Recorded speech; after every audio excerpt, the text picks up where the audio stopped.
నమస్కారం, మా తెలంగాణ న్యూస్ కి స్వాగతం. హెడ్లైన్స్ చూద్దాం.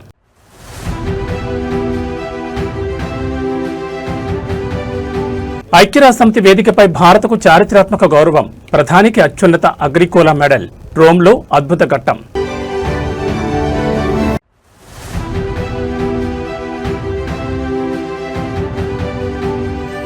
పరిధి దాటితే సహించేది లేదు. పోలీస్ అధికారులకు CM Revanth Reddy strong warning.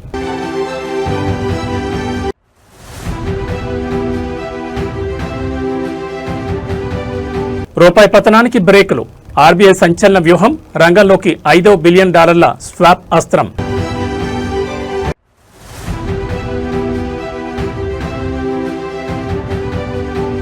ఒకే ఫ్రేమ్లో Chiranjeevi, Pawan Kalyan, Nagababu. Mega 158 grand launch. ఇక డీటెయిల్స్ చూస్తే భారతదేశానికి అంతర్జాతీయ వేదికపై మరో చారిత్రాత్మక గౌరవం దక్కింది. దేశ ఆహార భద్రత, వ్యవసాయ రంగంలో భారత్ సాధించిన అద్భుత ప్రగతికి ప్రపంచ దేశాలు ఫిదా అయ్యాయి. ఐక్యరాజ్య సమితికి చెందిన ఫుడ్ అండ్ అగ్రికల్చర్ ఆర్గనైజేషన్ తమ అత్యున్నత పురస్కారమైన అగ్రికోలా మెడల్ను భారత ప్రధానమంత్రికి అందించి సత్కరించింది. ఇటలీ రాజధాని రోమ్ నగరంలో ఈ ప్రతిష్టాత్మక పురస్కార ప్రదానోత్సవం అత్యంత వైభవంగా జరిగింది. FAO director general doctor Qu Dongyu స్వయంగా భారత ప్రధానమంత్రికి ఈ అగ్రికోలా మెడల్ను బహుకరించారు. వ్యవసాయ రంగంలో ప్రపంచవ్యాప్తంగా విశేష సేవలందించిన అగ్రనేతలకు మాత్రమే దక్కే ఈ అత్యున్నత పురస్కారం ఇప్పుడు భారత ప్రధానికి దక్కడం యావత్ దేశానికి గర్వకారణంగా నిలిచింది. భారతదేశంలో ఆహార భద్రత కల్పించడంతో పాటు సుస్థిర వ్యవసాయం, సహజ సిద్ధ సేద్యం మరియు డిజిటల్ టెక్నాలజీ ద్వారా క్షేత్రస్థాయిలో రైతులకు అందిస్తున్న సాధికారతను గుర్తించి ఐక్యరాజ్య సమితి ఈ అవార్డును ప్రకటించింది. సాంకేతిక పరిజ్ఞానాన్ని వ్యవసాయానికి జోడించి కోట్లాది మంది ఆకలి తీర్చడంలో భారత్ సాధించిన పరిణితిని FAO డైరెక్టర్ జనరల్ ఈ సందర్భంగా ప్రత్యేకంగా కొనియాడారు. తనకు దక్కిన అంతర్జాతీయ చారిత్రాత్మక గౌరవాన్ని ప్రధాని మోడీ భారతదేశంలోని 11 కోట్ల మందికి పైగా ఉన్న అన్నదాతలకు అంకితం చేశారు. దేశానికి వెన్నెముగ్గా నిలిచిన రైతుల కష్టానికి, అంకిత భావానికి దక్కిన గౌరవమే ఈ అగ్రికోలా మెడల్ అని ఆయన స్పష్టం చేశారు. రైతుల శ్రమ వల్లే దేశం నేడు ఆహార ధాన్యాల ఉత్పత్తిలో స్వయం సమృద్ధి సాధించి ప్రపంచ దేశాలకు దిశానిర్దేశం చేస్తోందని ప్రధాని పేర్కొన్నారు. ఐక్యరాజ్య సమితి వేదికగా భారతీయ వ్యవసాయ రంగానికి కోట్లాది మంది అన్నదాతల కష్టానికి దక్కిన ఈ అగ్రికోలా మెడల్ పురస్కారం అంతర్జాతీయంగా భారతదేశ కీర్తి కిరీటంలో మరో మైలురాయిగా నిలిచిపోతుందనడంలో ఎలాంటి సందేహం లేదు. FAO के डायरेक्टर जनरल,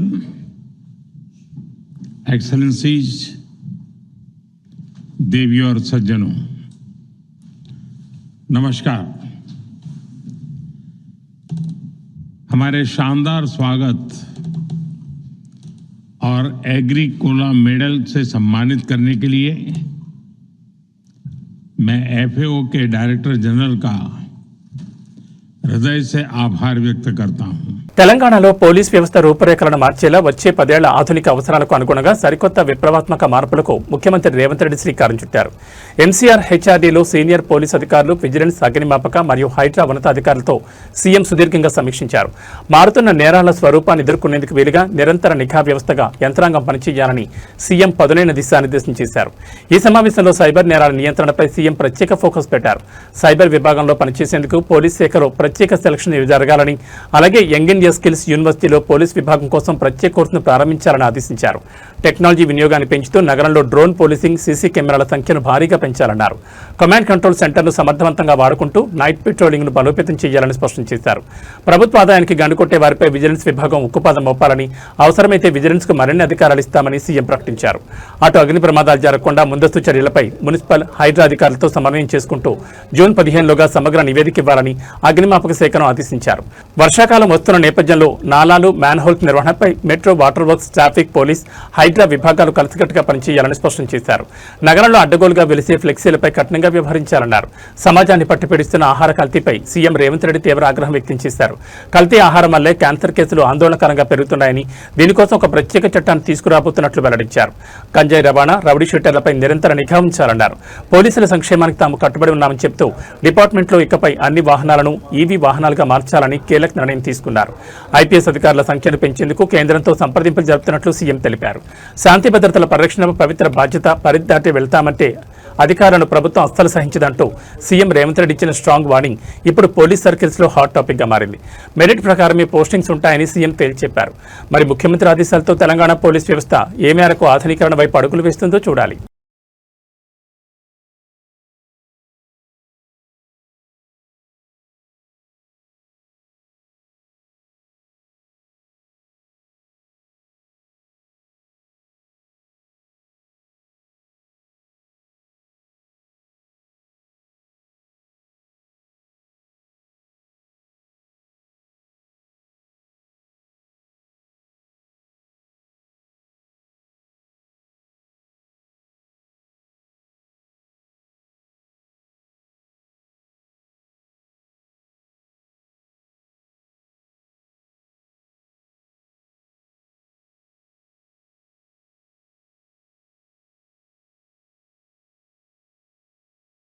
నవ్యాంధ్రప్రదేశ్ వేదికగా ఒక అద్భుతమైన ఆధ్యాత్మిక విజ్ఞాన సంగమం ఆవిష్కృతమైంది. అంతర్జాతీయ ఆధ్యాత్మిక విపంచి ఆర్ట్ ఆఫ్ లివింగ్ వ్యవస్థాపకులు గురుదేవ్ శ్రీ రవిశంకర్ మరియు ఆంధ్రప్రదేశ్ ముఖ్యమంత్రి చంద్రబాబు నాయుడు ఒకరిపై ఒకరు కురిపించుకున్న ప్రశంసలు ఇప్పుడు రెండు తెలుగు రాష్ట్రాల్లోనూ అటు సామాజిక మాధ్యమాల్లోనూ హాట్ టాపిక్ గా మారాయి.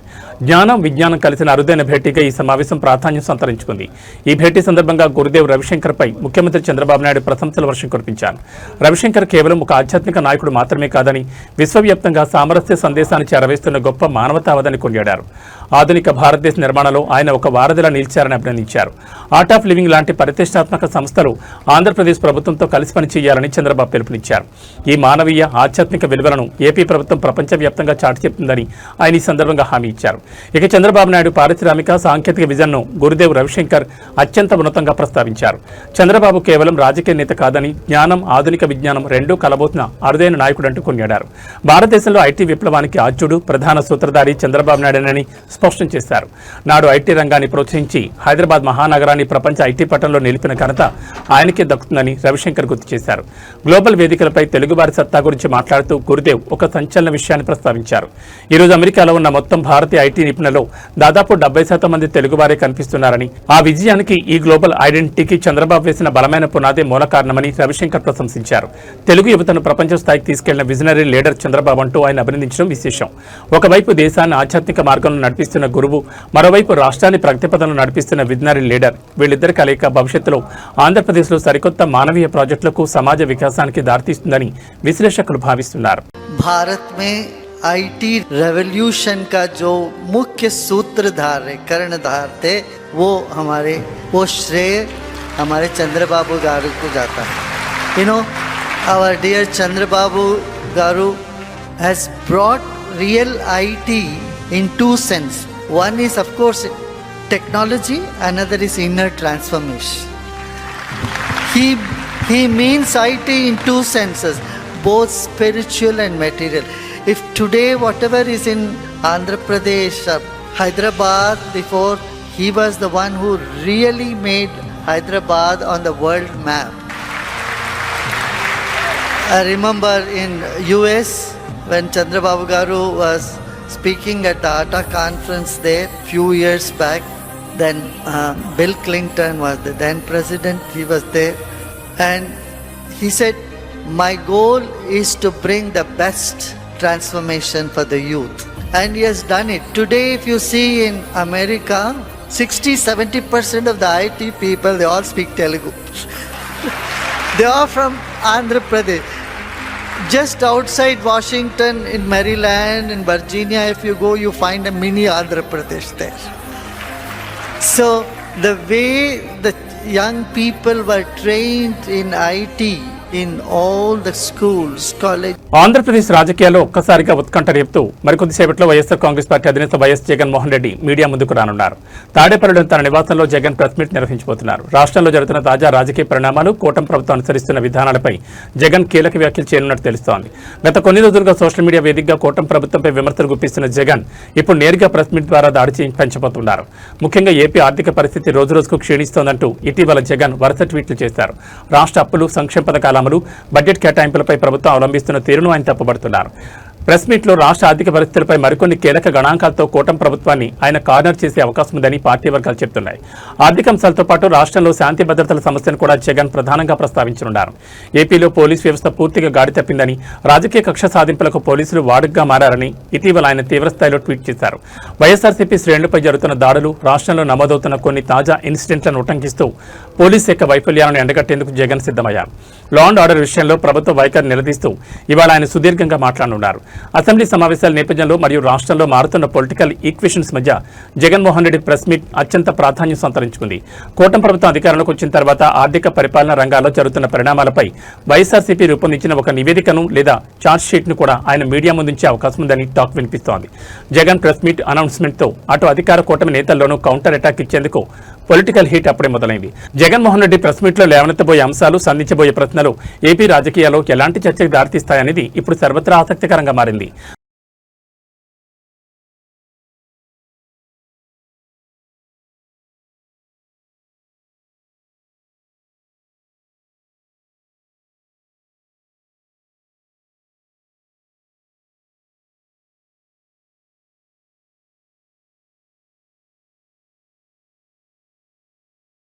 ఆంధ్రప్రదేశ్లో గ్రామీణ ప్రాంతాల ప్రజల ఆరోగ్య రక్షణ ధ్యేయంగా స్వచ్ఛమైన తాగునీటి సరఫరాపై ఉప ముఖ్యమంత్రి పవన్ కళ్యాణ్ సంచలన నిర్ణయాలు తీసుకున్నారు. మంగళగిరి క్యాంపు కార్యాలయంలో గ్రామీణ నీటి సరఫరా శాఖ అధికారులతో జలజీవన్ మిషన్ పనులపై ఆయన సుదీర్ఘ సమీక్ష నిర్వహించారు. తాగునీటి నాణ్యత విషయంలో ఎలాంటి రాజీ పడే ప్రసక్తే లేదని స్పష్టం చేస్తూ క్షేత్రస్థాయి అధికారులకు, జిల్లా కలెక్టర్లకు పవన్ కీలక మార్గదర్శకాలు చేశారు. రాష్ట్ర వ్యాప్తంగా ప్రతి పంచాయతీలో ఉన్న ఫిల్టర్ బెడ్లను రాబోయే నెల రోజుల్లోగా యుద్ధ ప్రాతిపదికన శుభ్రం చేయాలని ఉప ముఖ్యమంత్రి ఆదేశించారు. ఈ పనులన్నీ సకాలంలో పూర్తయ్యేలా జిల్లా కలెక్టర్లే స్వయంగా పర్యవేక్షించాలని స్పష్టం చేశారు. ముఖ్యంగా భూగర్భ జలాల్లో ఆర్సెనిక్, ఫ్లోరైడ్ లవణీయత ఎక్కువగా ఉన్న గ్రామాలను శాస్త్ర సాంకేతిక పద్ధతుల్లో గుర్తించి అక్కడ అధునాతన వాటర్ ప్యూరిఫికేషన్ ప్లాంట్లను ఏర్పాటు చేయాలని అధికారులను ఆదేశించారు. ఫ్లోరైడ్ ప్రభావిత ప్రాంతాల్లో కేవలం తాగడానికే కాకుండా వంట, స్నానం, బట్టలు ఉతకడం లాంటి గృహ అవసరాలకు వాడే నీటిని కూడా పూర్తి స్థాయిలో శుద్ధి చేసి సరఫరా చేయాలని పవన్ కళ్యాణ్ స్పష్టమైన మార్గదర్శకాలు ఇచ్చారు. కలుషిత నీటి వల్ల చర్మ వ్యాధులు రాకుండా వైద్య ఆరోగ్య శాఖతో సమన్వయం చేసుకుంటూ ప్రత్యేక వైద్య శిబిరాలు నిర్వహించాలని చెప్పారు. అటు విద్యార్థుల వసతి గృహాలు, అంగన్వాడీ కేంద్రాల్లో నీటి నాణ్యతను నిరంతరం పరిశీలించేందుకు వీలుగా ప్రత్యేక ఎఫ్టీకే కిట్లను అందుబాటులో ఉంచాలని ఆదేశించారు. రాష్ట్రంలో తాగునీటి ఎద్దడి ఉన్న 3,000 గ్రామాల్లో పనులను వేగవంతం చేయాలని, అవసరమైతే కేంద్రం నుంచి మరిన్ని నిధులు కోరతామని డిప్యూటీ సీఎం వెల్లడించారు. ప్రస్తుతం పురోగతిలో ఉన్న తూర్పుగోదావరి, పశ్చిమ గోదావరి, పల్నాడు, ప్రకాశం, చిత్తూరు జిల్లాల మల్టీ విలేజ్ స్కీమ్స్ పనులను అత్యంత వేగంగా ముందుకు తీసుకెళ్లాలన్నారు. ప్రభుత్వం కొత్తగా ఆమోదించిన మరో 7 మల్టీ విలేజ్ తాగునీటి ప్రాజెక్టుల ముందస్తు ప్రక్రియలను పూర్తి చేసి వెంటనే క్షేత్రస్థాయిలో పనులు ప్రారంభించాలని స్పష్టం చేశారు. రాష్ట్రంలో తాగునీటి ఎద్దడి ఉన్న 3,000 గ్రామాల్లో పనులను వేగవంతం చేయాలని, అవసరమైతే కేంద్రం నుంచి మరిన్ని నిధులు కోరతామని డిప్యూటీ సీఎం వెల్లడించారు. ప్రస్తుతం పురోగతిలో ఉన్న తూర్పుగోదావరి, పశ్చిమ గోదావరి, పల్నాడు, ప్రకాశం, చిత్తూరు జిల్లాల మల్టీ విలేజ్ స్కీమ్స్ పనులను అత్యంత వేగంగా ముందుకు తీసుకెళ్లాలన్నారు. ప్రభుత్వం కొత్తగా ఆమోదించిన మరో 7 మల్టీ విలేజ్ తాగునీటి ప్రాజెక్టుల ముందస్తు ప్రక్రియలను పూర్తి చేసి వెంటనే క్షేత్రస్థాయిలో పనులు ప్రారంభించాలని స్పష్టం చేశారు.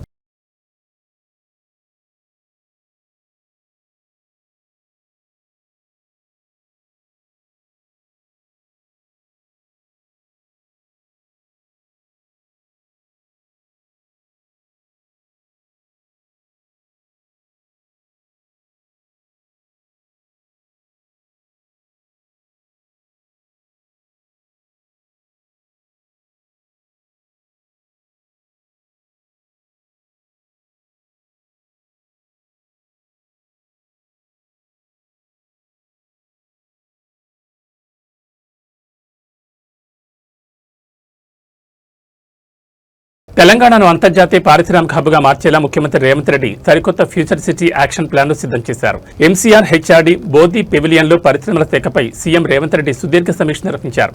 ఈ హైలెవెల్ మీటింగ్లో పరిశ్రమల శాఖ మంత్రి దుద్దిళ్ల శ్రీధర్బాబుతో పాటు ప్రభుత్వ ప్రధాన కార్యదర్శి రామకృష్ణారావు మరియు ఐటీ పారిశ్రామిక రంగానికి చెందిన ఉన్నతాధికారులు పాల్గొన్నారు. ఈ సమీక్షలో Bharat future city land allotment, సరికొత్త పారిశ్రామిక విధానంపై సీఎం సంచలన ఆదేశాలు జారీ చేశారు. ఫ్యూచర్ సిటీ అంతా నెట్ జీరో సిటీ తరహాలోనే పర్యావరణహితంగా డిజైన్ కావాలన్నారు. అంతర్జాతీయ స్థాయి నగరాలను అధ్యయనం చేసి మౌలిక వస్తువుల కల్పనలో ఎక్కడ రాజీ పడకూడదని స్పష్టం చేశారు. రోడ్లు, డ్రైనేజ్ లాంటి ట్రంక్ ఇన్ఫ్రాస్ట్రక్చర్ పూర్తిగా పూర్తి చేసిన తర్వాతే భూ కేటాయింపులు జరపాలని, అలాగే ల్యాండ్ కేటాయించిన వెంటనే పరిశ్రమల నిర్మాణం మొదలయ్యేలా కఠిన నిబంధనలు పెట్టాలని సీఎం ఆదేశించారు. ఇక ఫ్యూచర్ సిటీలో ప్రజాప్రతినిధులు, సివిల్ సర్వీస్ అధికారులు మరియు జర్నలిస్టుల కోసం 500 ఎకరాలు కేటాయించనున్నట్లు సీఎం వెల్లడించారు. కేంద్ర ప్రభుత్వం ప్రకటించిన ప్రతిష్టాత్మక హెల్త్ క్లస్టర్ ఫ్యూచర్ సిటీకే వచ్చేలా చూడాలని, అవసరమైతే తానే స్వయంగా ప్రధాని మోడీని కలిసి విజ్ఞప్తి చేస్తానని సీఎం రేవంత్ తెలిపారు. వచ్చే జూన్ నాటికి ఫ్యూచర్ సిటీ ఇండస్ట్రియల్ పార్క్లో పరిశ్రమల ఏర్పాటుకు శంకుస్థాపన జరగాలన్నారు. వీటితో పాటు ఏకంగా 1500 ఎకరాల్లో డేటా సిటీని ఏర్పాటు చేయాలని, దీనిని నీటి అవసరాల కోసం ఎస్టీపీలను వినియోగించాలని సూచించారు. కనెక్టివిటీని పెంచేలా ప్రతిష్టాత్మక బుల్లెట్ ట్రైన్ ప్రాజెక్టు కోసం తక్షణమే భూసేకరణ ప్రారంభించాలని యంత్రాంగాన్ని ఆదేశించారు. రాష్ట్రానికి పెట్టుబడులను ఆకర్షించేందుకు ఇన్వెస్ట్ తెలంగాణ పేరుతో ఒక ప్రత్యేక సెల్, ఆకర్షణీయమైన లోగో, వెబ్సైట్ మరియు ప్రత్యేక కార్యాలయాన్ని ఏర్పాటు చేయాలని సీఎం ఆదేశించారు. తెలంగాణలో ఇన్వెస్ట్ చేసే పారిశ్రామికవేత్తలకు ఎలాంటి ఇబ్బంది లేకుండా చూసేందుకు ఒక ఎస్కాట్ ఆఫీసర్ వ్యవస్థను తీసుకురావాలని, దీనికోసం గ్రూప్ 1 స్థాయి అధికారిని నియమించే అంశాన్ని పరిశీలించాలన్నారు. తమిళనాడు, గుజరాత్ రాష్ట్రాల పారిశ్రామిక విధానాలను అధ్యయనం చేయాలని చెప్పారు. కేవలం హైదరాబాదే కాకుండా కరీంనగర్, వరంగల్, విజయవాడ రోడ్ల సమీపంలోని ప్రభుత్వ భూములను గుర్తించి ద్వితీయ శ్రేణి నగరాల్లో గ్లోబల్ క్యాపబిలిటీ సెంటర్స్ మరియు డేటా సెంటర్ల ఏర్పాటుపై ప్రత్యేక పాలసీ తేవాలన్నారు. అలాగే రాబోయే 3 నెలల్లో అన్ని ప్రభుత్వ కార్యాలయాలు టీ ఫైబర్ కు కనెక్ట్ కావాలని గడువు విధించారు. భారత్ ఫ్యూచర్ సిటీ ప్రాజెక్టును కేవలం కాగితాలకే పరిమితం చేయకుండా వచ్చే జూన్ నాటికే క్షేత్రస్థాయిలో శంకుస్థాపనలు జరగాలన్న ముఖ్యమంత్రి రేవంత్ రెడ్డి స్పీడ్ చూస్తుంటే తెలంగాణ పారిశ్రామిక రంగంలో ఒక సరికొత్త గ్లోబల్ ట్రెండ్ సెట్ కాబోతోందని స్పష్టమవుతోంది. ఇన్వెస్ట్ తెలంగాణ సెల్, ఎస్కాట్ ఆఫీసర్ల వ్యవస్థ పారిశ్రామికవేత్తలను భారీగా ఆకర్షించే అవకాశం ఉంది.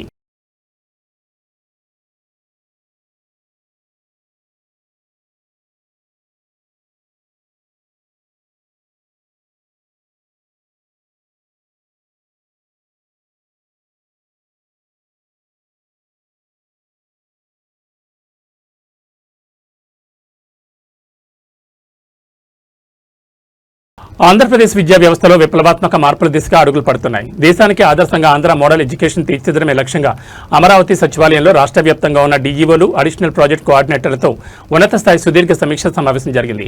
ప్రభుత్వ విద్యా వ్యవస్థను అంతర్జాతీయ ప్రమాణాలతో ఓపెన్ మార్కెట్తో పోటీ పడేలా తయారు చేసేందుకు కీలక యాక్షన్ ప్లాన్ సిద్ధమైంది. ప్రభుత్వ పాఠశాలల్లో విద్యా ప్రమాణాలను సమూలంగా మార్చేందుకు ప్రభుత్వం కృతనిశ్చయంతో ఉంది. ఇందులో భాగంగా అంతర్జాతీయ స్థాయి అత్యుత్తమ బోధనా పద్ధతులపై అధ్యయనం చేయడానికి ప్రభుత్వ ఉపాధ్యాయులను విదేశాలకు పంపించబోతున్నట్లు విద్యాశాఖ సమీక్షలో స్పష్టమైంది. విదేశాల్లోని బెస్ట్ ప్రాక్టీసెస్ మరియు ఆధునిక బోధనా శైలిని టీచర్లు అక్కడ క్షేత్రస్థాయిలో పరిశీలించి ఆ తర్వాత ఆ మంచి పద్ధతులను ఆంధ్రప్రదేశ్లోని ప్రభుత్వ పాఠశాలలో అమలు చేయనున్నారు. మనం విద్యా విధానంలో క్వాలిటీ మెరుగుపరచకపోతే తీవ్రంగా నష్టపోయేది మన పిల్లలే అని సమీక్ష సమావేశంలో అధికారులు, ఉపాధ్యాయులను అప్రమత్తం చేశారు. నేటి ఆధునిక ప్రపంచంలో ప్రభుత్వ పాఠశాలల విద్యార్థులు ప్రైవేట్, అంతర్జాతీయ సంస్థలతో పోటీ పడేలా తయారు కావాలని, ప్రభుత్వ విద్యా వ్యవస్థ పూర్తి స్థాయిలో ఓపెన్ మార్కెట్తో తలపడేలా బలోపేతం కావాలని దిశానిర్దేశం చేశారు. నాణ్యమైన విద్య మన అంతిమ ధ్యేయం కావాలని స్పష్టం చేశారు. ఈ చారిత్రాత్మక లక్ష్యాన్ని సాధించడం కోసం విద్యాశాఖలోని డీఈఓలు, ఏపీసీలు, ఉపాధ్యాయులు అందరూ ఒకే తాటిపైకి వచ్చి కలిసికట్టుగా పనిచేయాలని సమీక్ష దిశానిర్దేశం చేశారు. ప్రతి ఒక్క అధికారి తమ పరిధిలోని పాఠశాలలో విద్యా ప్రమాణాల పర్యవేక్షణను నిరంతరం కొనసాగించాలని, ఎక్కడా రాజీ పడకూడదని ఆదేశించారు. నవ్యాంధ్ర భవిష్యత్తును మార్చేలా ఈ విద్యా సంస్కరణలు ఉండబోతున్నాయని స్పష్టం చేశారు. ఆంధ్ర మోడల్ ఎడ్యుకేషన్ ద్వారా ప్రభుత్వ స్కూళ్ల రూపురేఖలను మార్చాలన్న ప్రభుత్వ సంకల్పం, అలాగే మన టీచర్లను అంతర్జాతీయ శిక్షణ కోసం విదేశాలకు పంపాలన్న ఆలోచన విద్యా వర్గాల్లో సరికొత్త ఉత్సాహాన్ని నింపుతోంది. మరి ఈ సరికొత్త విద్యా సంస్కరణలు మన విద్యార్థుల భవిష్యత్తును ఎలా మార్చబోతున్నాయో చూడాలి.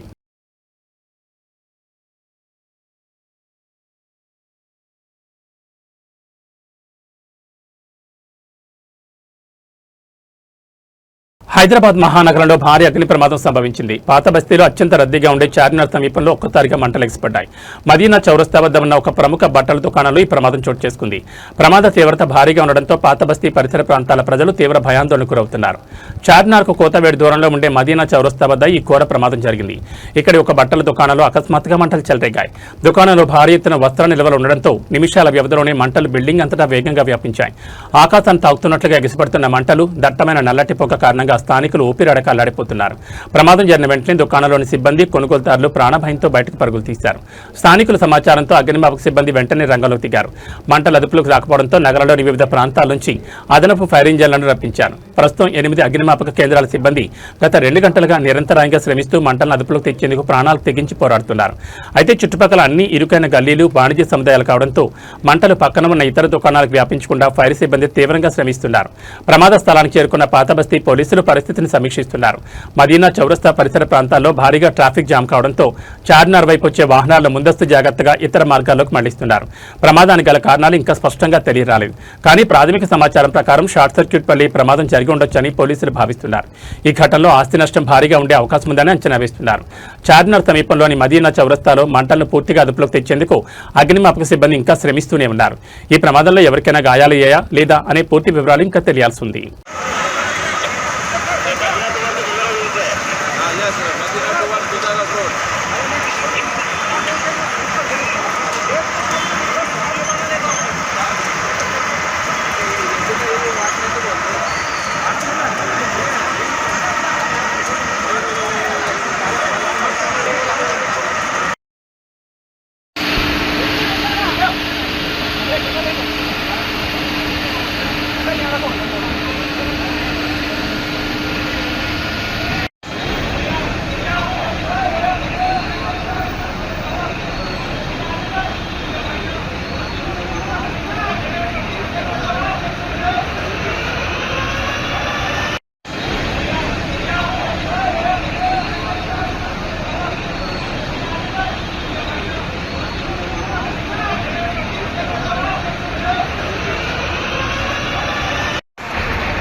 తెలంగాణపై భానుడు నిప్పుల వర్షం కురిపిస్తున్నాడు. ఆకాశం నుంచి కురుస్తున్న అగ్ని జ్వాలలకు యావత్ రాష్ట్రం అల్లాడిపోతోంది.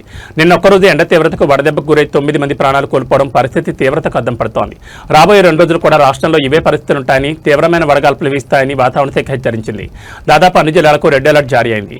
రాష్ట్రంలో ఎండల తీవ్రత ప్రాణాంతకంగా మారుతోంది. బుధవారం ఒక్కరోజే వివిధ ప్రాంతాల్లో వడదెబ్బ తట్టుకోలేక 9 మంది మృతి చెందారు. ఇందులో అత్యధికంగా ఒక్క ఉమ్మడి కరీంనగర్ జిల్లాలోని 6 ప్రాణాలు కోల్పోవడం తీవ్ర విషాదాన్ని నింపింది. ఎండ వేడికి తోడు బుక్కపోత, తీవ్రమైన వడగాల్పుల కారణంగా వృద్ధులు, కూలీలు అస్వస్థతకు గురై కన్నమూశారు. నార్త్ మరియు సెంట్రల్ తెలంగాణ జిల్లాలు ఈ ఉష్ణోగ్రతలు దాటికి పూర్తిగా అల్లాడిపోతున్నాయి. జిల్లాల వారీగా ఉష్ణోగ్రతలను పరిశీలిస్తే బుధవారం అత్యధికంగా నిర్మల్ జిల్లాలో 46.5 డిగ్రీల రికార్డు స్థాయి ఉష్ణోగ్రత నమోదైంది. అటు ఆదిలాబాద్, నిజామాబాద్, జగిత్యాల, మంచిర్యాల, పెద్దపల్లి జిల్లాల్లో కూడా నిప్పుల కుంపను తలపించేలా 45 డిగ్రీలకు పైగా ఉష్ణోగ్రతలు నమోదవుతున్నాయి. మధ్యాహ్నం 11 గంటలు దాటితే చాలు రోడ్లన్నీ జనం లేక కర్ఫ్యూను తలపిస్తున్నాయి. వేడిగాలుల దెబ్బకు బైకులపై వెళ్లే వాహనదారులు, సామాన్య ప్రజలు తీవ్ర ఇబ్బందులు పడుతున్నారు. ఈ భయానక పరిస్థితులు ఇప్పుడిప్పుడే తగ్గేలా కనిపించడం లేదు. వచ్చే 2 రోజుల పాటు తెలంగాణ వ్యాప్తంగా ఇదే తీవ్రత కొనసాగుతుందని వాతావరణ కేంద్రం స్పష్టం చేసింది. ఎండల తీవ్రత దృష్ట్యా ప్రజలంతా అత్యంత అప్రమత్తంగా ఉండాలని, అత్యవసరమైతే తప్ప మధ్యాహ్నం వేళలో బయటకు రావద్దని వైద్యులు హెచ్చరిస్తున్నారు. ముఖ్యంగా వృద్ధులు, పిల్లలు జాగ్రత్తగా ఉండాలని, డీహైడ్రేషన్ బారిన పడకుండా ఉండడానికి నిరంతరం నీళ్లు, మజ్జిగ, ఓఆర్ఎస్ ద్రావణాలు తీసుకోవాలని సూచిస్తున్నారు. బాణుడి ప్రతాపానికి ఒక్కరోజే 9 మంది బలి కావడం అందరినీ ఆందోళన గురిచేస్తోంది. వాతావరణ శాఖ హెచ్చరికల నేపథ్యంలో క్షేత్రస్థాయిలో ప్రభుత్వ యంత్రాంగం మరియు ఓఆర్ఎస్ కేంద్రాలను బలోపేతం చేయాల్సిన అవసరం ఎంతైనా ఉంది. ప్రజలంతా స్వీయ జాగ్రత్తలు పాటించాలని పలువురు అధికారులు విజ్ఞప్తి చేస్తున్నారు.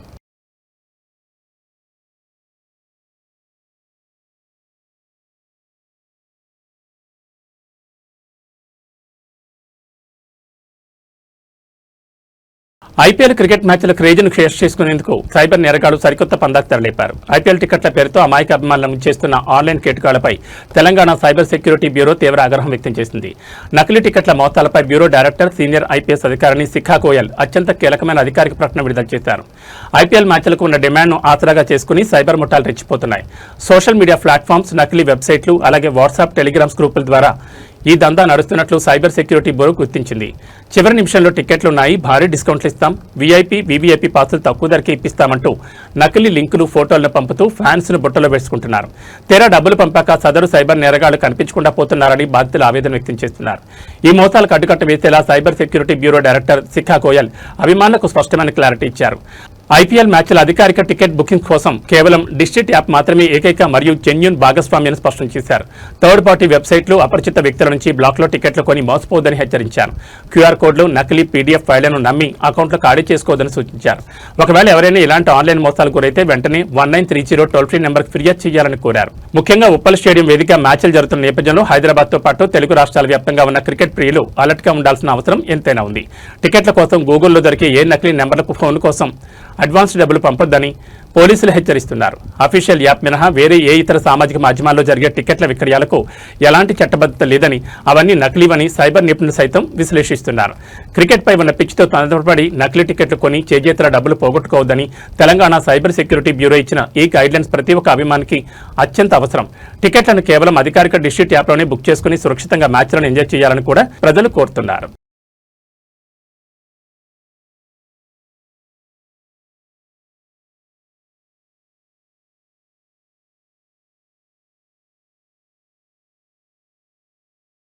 అంతర్జాతీయ మార్కెట్లో రూపాయి విలువ రోజురోజుకు క్షీణిస్తున్న వేళ భారత కేంద్ర bank, reserve bank of India సరికొత్త వ్యూహాత్మక అస్త్రాన్ని ప్రయోగించింది. దేశీయ కరెన్సీ పతనాన్ని అడ్డుకోవడంతో పాటు బ్యాంకింగ్ వ్యవస్థలోకి సరిపడ నగదు లభ్యతను పెంచేందుకు ఆర్బీఐ ఒకేసారి $5 బిలియన్ విలువైన భారీ రూపాయి బై సెల్ఫ్ స్వాప్ వేలాన్ని ప్రకటించింది. అంతర్జాతీయంగా నెలకొన్న ఆర్థిక అనిశ్చితులు, అంతర్జాతీయ మార్కెట్ ఒడిదుడుకుల నేపథ్యంలో రూపాయి రికార్డు స్థాయిలో పతనమవుతోంది. ఈ క్రమంలో మారుతున్న దేశీయ, గ్లోబల్ పరిస్థితులను నిశితంగా సమీక్షించిన ఆర్బీఐ ఈ నెలకు సంబంధించి మే 26వ తేదీన ఈ మెగా వేలం ప్రక్రియ నిర్వహించనున్నట్లు ఒక అధికారిక సర్క్యులర్లో ప్రకటించింది. ఈ వేలాన్ని 3 ఏళ్ల కాల పరిమితితో స్వాప్ పద్ధతిలో చేపట్టబోతున్నారు. అసలు ఈ స్వాప్ వేలం ఎలా పనిచేస్తుందంటే, ఆర్బీఐ ఈ ప్రక్రియ ద్వారా బ్యాంకుల నుంచి డాలర్లను కొనుగోలు చేసి అందుకు బదులుగా సమానమైన భారతీయ కరెన్సీ రూపాయలను బ్యాంకింగ్ వ్యవస్థలోకి విడుదల చేస్తుంది. దీనివల్ల మార్కెట్లో ఒక్కసారిగా రూపాయల లభ్యత నగదు కొరత తీరుతుంది. మళ్లీ 3 ఏళ్ల గడువు ముగిసిన తర్వాత అదే బ్యాంకుల నుంచి ఆర్బీఐ డాలర్లను తిరిగి విక్రయించి రూపాయలను వెనక్కి తీసుకుంటుంది. ఈ వ్యూహం వల్ల డాలర్తో పోలిస్తే రూపాయి విలువ మరింత పడిపోకుండా ఒక స్థిరత్వం వచ్చే అవకాశం ఉందని ఆర్థిక నిపుణులు విశ్లేషిస్తున్నారు. ప్రస్తుత తరుణంలో ఈ $5 బిలియన్ స్వాప్ విండో అనేది అటు బ్యాంకింగ్ రంగానికి, ఇటు విదేశీ మారక ద్రవ్య మార్కెట్కు ఒక పెద్ద పోరాటని చెప్పాలి. విదేశీ సంస్థాగత పెట్టుబడిదారులు తమ నిధులను వెనక్కి తీసుకుంటున్న తరుణంలో ఆర్బీఐ తీసుకున్న ఈ సంచలన నిర్ణయం భారత ఆర్థిక వ్యవస్థపై ఇన్వెస్టర్లలో నమ్మకాన్ని పెంచుతుందని మార్కెట్ వర్గాలు భావిస్తున్నాయి. మే 26న జరగబోయే ఈ వేలంపై దేశీయ బ్యాంకులు భారీగా ఆశలు పెట్టుకున్నాయి. రూపాయి క్షీణతను అడ్డుకునేందుకు కేవలం వడ్డీ రేట్లపైనే ఆధారపడకుండా ఇలాంటి కరెన్సీ స్వాప్ వేలాలను వేగవంతం చేయడం ఆర్బీఐ అప్రమత్తతకు నిదర్శనంగా నిలుస్తోంది.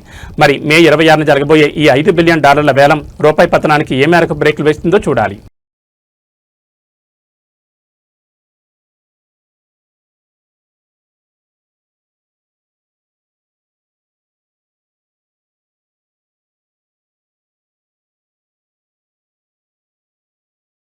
సినీ ప్రియులకు, ముఖ్యంగా మెగా అభిమానులకు పూనకాలు తెప్పించే క్రేజీ అప్డేట్ వచ్చింది. వాల్తేరు వీరయ్య లాంటి ఇండస్ట్రీ హిట్ తర్వాత megastar Chiranjeevi successful director Bobby కాంబినేషన్లో రాబోతున్న మోస్ట్ అవెంటెడ్ మూవీ మెగా 158 ముహూర్తపు పూజా కార్యక్రమాలతో హైదరాబాద్లో అత్యంత ఘనంగా ప్రారంభమైంది. టాలీవుడ్లో గత కొన్ని రోజులుగా క్రియేట్ అయిన హైప్ను నిజం చేస్తూ ఈ వేడుక సరికొత్త రికార్డులకు వేదిక అయింది. ఈ వేడుకకు ప్రధాన ఆకర్షణగా నిలిచారు mega brothers. Andhra Pradesh deputy CM power star Pawan కళ్యాణ్తో పాటు మెగా బ్రదర్ నాగబాబు ఈ ఓపెనింగ్కు ముఖ్య అతిథులుగా హాజరయ్యారు. చాలా కాలం తర్వాత మెగా బ్రదర్స్ ముగ్గురు ఒకే ఫ్రేమ్లో కనిపించడంతో ఫ్యాన్స్ ఖుషి అవుతున్నారు. సోషల్ మీడియా అంతా ఈ మెగా రీయూనియన్ ఫిక్స్ తో షేక్ అయిపోతోంది. ఈ క్రేజీ ప్రాజెక్టుకు power star Pawan Kalyan clap కొట్టగా చిరంజీవి పెద్ద కుమార్తె సుస్మిత కెమెరా స్విచ్ ఆన్ చేశారు. సీనియర్ డైరెక్టర్ వివి వినాయక్ దర్శకత్వం వహించారు.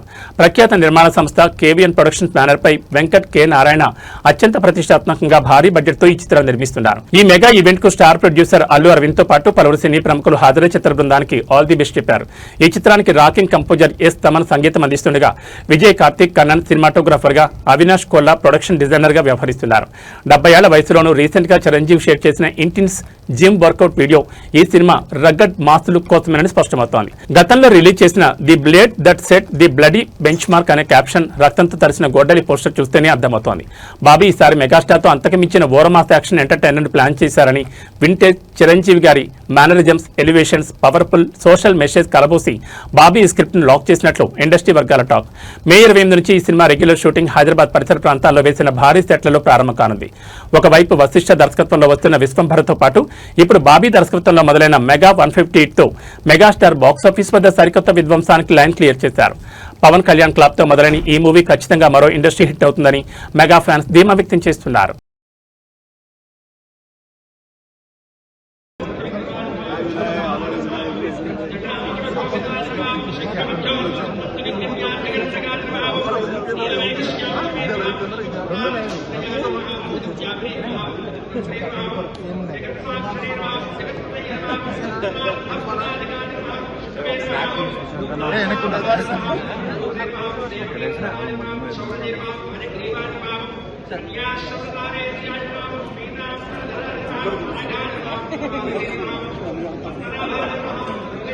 చలనచిత్రేషు సకలకార్య ఆటంకపీడిత నివారణ ఫలసిద్ధిరస్తు. చలనచిత్రేషు అఖండ విజయ పరంపరాభివృద్ధిరస్తు. శతమానం